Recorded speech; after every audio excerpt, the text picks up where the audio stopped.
Hello friends, welcome back in ACC defence academy. तो ये एकदम लास्ट टाइम आ गया आपका एग्जाम का एसीसी 133 जो कि 4 जुलाई को कंडक्ट होगा। तो उसके लिए इंपॉर्टेंट क्वेश्चंस आपको यहाँ प्रोवाइड किए जा रहे हैं।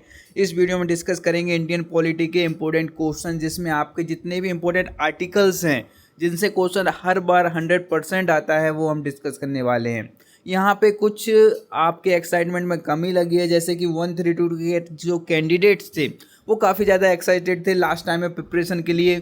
यदि आप लोग अपना इंटरेस्ट अच्छे से दिखाएंगे तो उस तरीके का मटेरियल आपको प्रोवाइड किया जाएगा जो कि आपके एग्ज़ाम को आसान बनाएगा, आपकी तैयारी को आसान बनाएगा। स्टार्ट करते हैं सबसे पहले क्वेश्चन से। बाकी किसी और सब्जेक्ट से रिगार्डिंग आपको क्वेश्चन चाहिए तो कमेंट बॉक्स में कमेंट कर सकते हैं। आप जितना इंटरेस्टेड रहेंगे उतना आपके लिए हम अच्छा कंटेंट लेकर आएंगे। सबसे पहला question, right to life comes under which article of Indian constitution. Right to life article 21 के अंडर आता है। ठीक है, तो इसका आंसर क्या होगा? डी। राइट टू एजुकेशन किसके अंडर आता है, किस आर्टिकल के अंदर? तो राइट टू एजुकेशन जो है 21A के अंडर आता है। ठीक है। Fundamental rights comes under which article of Indian constitution. जो आपके फंडामेंटल राइट्स हैं ये आर्टिकल 12 235 के अंडर आते हैं। ये आपको याद रखना, इंपॉर्टेंट क्वेश्चन से कई बार रिपीट होता है। फंडामेंटल राइट्स की यदि हम पार्ट की बात करें कि किस पार्ट में ये लाइज करते हैं, तो ये पार्ट 3 में आपको मिलेंगे fundamental rights. Uniform civil code comes under which article of Indian constitution. ये आता है आर्टिकल 44 में। President of India is related to which article of Indian constitution. तो हमारे जो प्रेसिडेंट है उनसे रिलेटेड जो आर्टिकल है वो आर्टिकल 52 है। Election of president in India is related to which article of India constitution. तो यहाँ पे आर्टिकल 54 से रिलेटेड है election of president. Vice president of India is related to which article of Indian constitution. तो ये related है with article 64। Election of vice president किससे related है? आर्टिकल 66 से।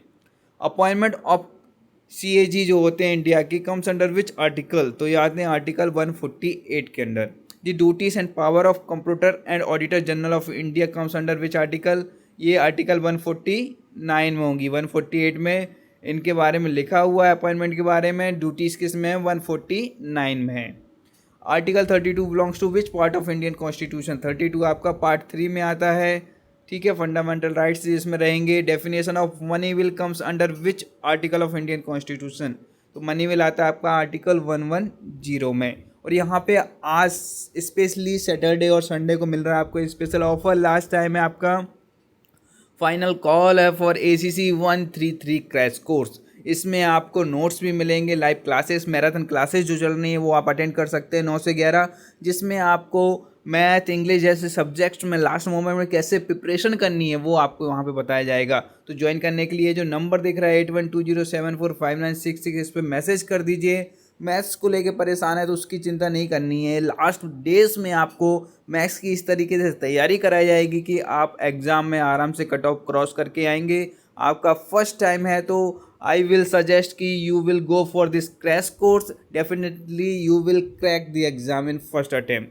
बुकलेट्स यदि आप चाहते हैं तो बुकलेट्स भी ऑर्डर कर सकते हैं। इनको ऑर्डर करने के लिए सेम व्हाट्सअप नंबर पे आपको मैसेज करना है। इस तरीके की 6 बुकलेट्स आपको आपके ऑन एड्रेस पे सेंड कर दी जाएगी। The next question, governor of state is related to which article of Indian constitution.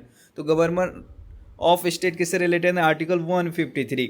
Appointment of governor किससे रिलेटेड है? आर्टिकल 155। तो इसका आंसर क्या होगा आपका? B. In which article of constitution equal protection of law is provided. Article 14 में। Right to property जो कि आर्टिकल पहले हुआ करता था आपका एक फंडामेंटल राइट्स, वो किस आर्टिकल के अंदर आता था? Article 300E। तो आपको बताना होगा ये किस ईयर्स में हटा दिया गया था, right to property. Next, gram panchayat related to which article of Indian constitution. Article 40 के अंडर बात की जाती है ग्राम पंचायत की। Which article related to establishment of supreme court. तो सुप्रीम कोर्ट से रिलेटेड जो आर्टिकल है वो है article 124। Which article is related to constitutional amendment. ये इंपॉर्टेंट है। इंपॉर्टेंट अमेंडमेंट आपके जो होते हैं वो 368 आर्टिकल के अंदर होते हैं। फंडामेंटल ड्यूटीज आपकी किस आर्टिकल के अंदर आती हैं? तो आर्टिकल 51A के अंदर आपकी सारी फंडामेंटल ड्यूटीज लाइज करती हैं। यहाँ पे आप लोगों के लिए क्विज चल रही है। क्विज बहुत इंपॉर्टेंट है। लास्ट टाइम में आपकी प्रिपरेशन देखने के लिए साथ साथ में आपके नाइट में क्वेश्चंस भी यहाँ पे रेडी हो रहे हैं। तो उस क्विज को आप अटेंड कर सकते हैं टेलीग्राम के थ्रू। टेलीग्राम का लिंक आपको डिस्क्रिप्शन बॉक्स में देके रखा हुआ है। वहाँ पर जैसे ही आप टेलीग्राम को ज्वाइन करेंगे रात में 8 बजे के आसपास आप लोगों के लिए जो इंपॉर्टेंट क्वेश्चंस हैं वो एज अ क्विज फॉर्म में आपके सामने प्रोवाइड किए जाएंगे, जिससे कि आप नॉलेज, अपनी तैयारी, आपकी प्रिपरेशन चेक कर सकते हैं, साथ साथ में आपकी तैयारी को और बेहतर बना सकते हैं। Next, the article of Indian constitution abolish untouchability. Article 17, a financial emergency can be declared by applying which article. Article 360 के अंदर फाइनेंशियल इमरजेंसी अप्लाई की जाएगी, जो कि इंडिया में आज तक कभी अप्लाई नहीं हुई है। Right to freedom of speech related to which article of Indian constitution. तो राइट टू फ्रीडम किस में, आर्टिकल 19 में है। Article of Indian constitution related to council of minister, तो मिनिस्टर की जो काउंसिल है ये आर्टिकल 74 में है। फाइनेंस कमीशन किस आर्टिकल के अंदर आती है, तो आर्टिकल 280 के अंदर आती है आपकी finance commission. Indian constitution divided into how many parts, total 22 parts हैं आपके इंडियन कॉन्स्टिट्यूशन के। Which article gives special status, जो देता था 370 डिमोलिश कर दिया गया, आर्टिकल 370 था जिसके थ्रू J&K को स्पेशल स्टेटस दिया जाता था। तो ये थे आपके इंपॉर्टेंट क्वेश्चंस। एक बार फिर आपको ब्रीफ कर देता हूँ रिगार्डिंग 133 क्रैश कोर्स, जो कि ओनली 99 रुपीज़ में मिल रहा है।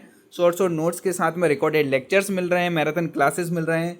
यदि आप चाहते हैं कि इस तरह की और वीडियोस आपको प्रोवाइड किए जाए तो कमेंट बॉक्स में कमेंट करके ज़रूर बताएं। Thank you and wish you very all the best for your exam.